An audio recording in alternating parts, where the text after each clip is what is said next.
Let's take a look at the basic ideas of child development and early childhood education.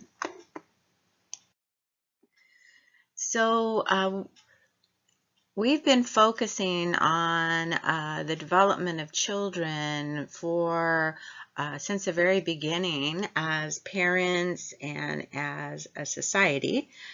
But we haven't looked at children from a scientific perspective for all that long.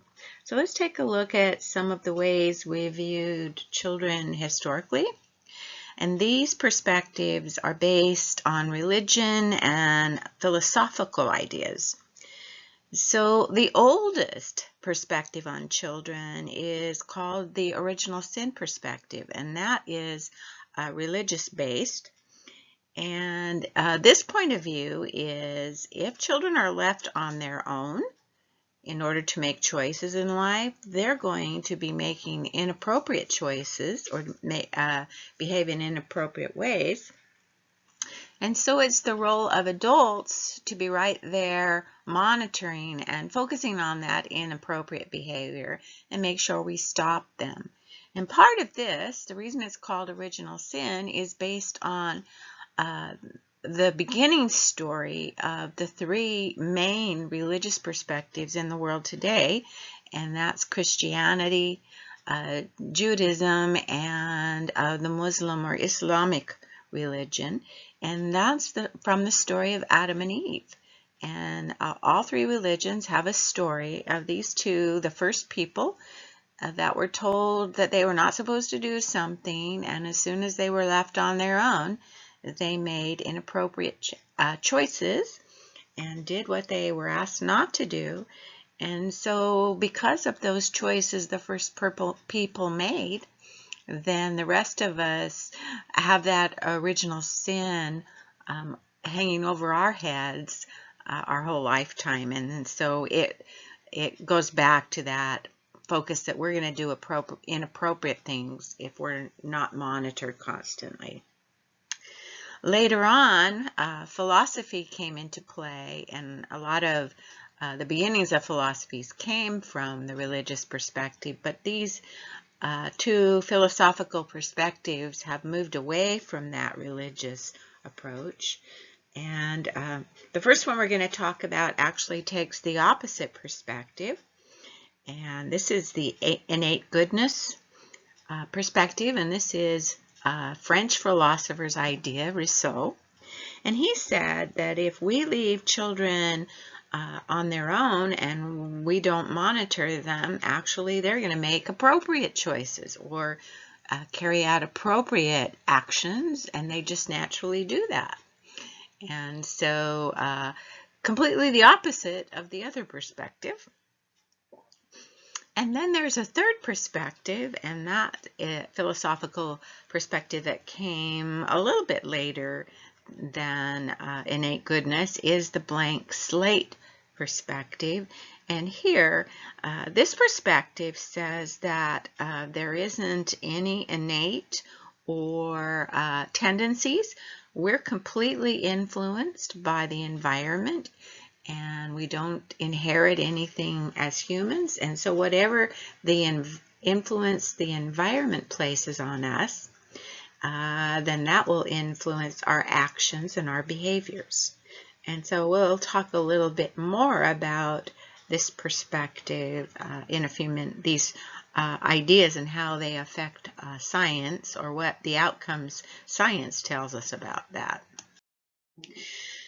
So next, the ideas about which has the most influence on development. And when we're looking at this, you can see some ties to those historical perspectives. Is it nature or what we innately or genetically are programmed to do? Are what we do these come from general human traits? Is it something that everybody does, or is it something we came from our family? And the other approach or perspective on this is it comes from nature. So the influence of the environment is has the most influence. So the people around us, like our family, our friends, our teachers, society in general, and then the circumstances, whether we're rich or poor, if we live in a safe environment or an unsafe environment. So you can see some relationships between what Rousseau said and kind of what the religious perspective says. Is their statement is that what the influences on development actually come from nature, and that's what the religious perspective, original sin, says, and what innate goodness says, although the two perspectives are opposite. And then the blank slate perspective is more the nurture perspective. Also, what's the most important time in life?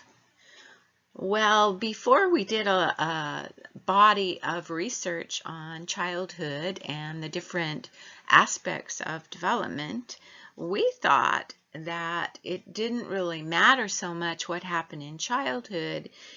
We can make up for problems that might happen in childhood by providing later on intervention to make up for it, or remediation to provide instruction that will help the individual compensate. Whereas now, because of the large body of research we have on physical development, social emotional development, cognitive language development, we know that childhood is the most important time in life, because there are critical periods where development must happen during this time. And if it does not, there isn't any remediation or intervention we can do to change that. And a good example of that is language. If a child is not spoken to, if they don't listen, if they're not reinforced in regards to language, they don't listen to and they're not reinforced for producing language, you can't make up for it later.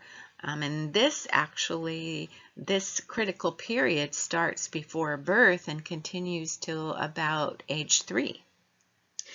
And also we know there are sensitive periods where it's really important that development and experiences that promote development happen best during this time. For example, social development, having the opportunity to interact with other people in a positive way.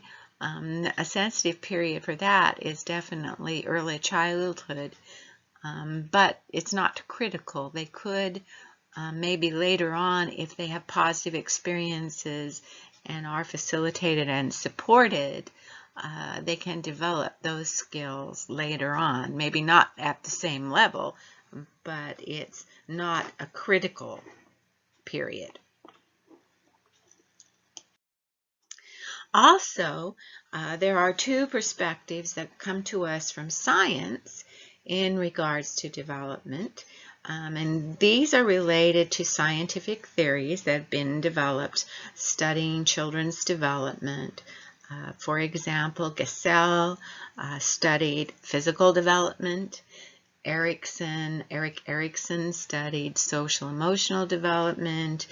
Piaget studied cognitive and language development.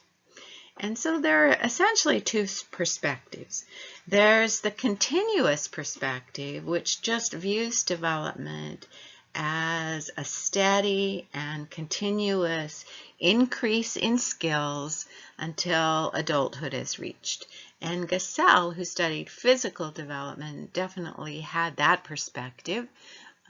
He studied physical development, like holding your head up, sitting up, with assistance, sitting up by yourself.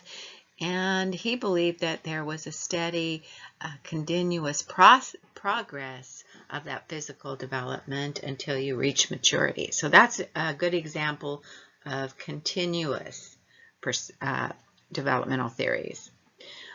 The other is discontinuous, and with this, the theorist, their perspective is that development is not quantitatively different as they describe in the continuous developmental theories, but it's discontinuous. It's qualitatively different. For example, the development of infants and toddlers is very different than the development of preschool children. The development of school-age children is very different than preschool children and infants and toddlers. And so there are different steps and stages during discontinuous theory related to ages. And so a good example of this would be Erikson's stages. He has 8 stages that continue throughout life, starting with infants and then toddlers and then early childhood, school age, clear till the end of life, actually. And Piaget, his theory follows the same patterns. He has infant and toddler developmental stage, and that is sensory motor. And then there's a stage for early childhood or preschoolers, and that's called preoperational thought. And so each of those stages, whether it's Erikson or Piaget, are qualitatively different, and the individual actually changes so much. It's like the development of a caterpillar and how they change into a butterfly later in life. Okay, so those are the different perspectives and the basics of child development and early childhood education.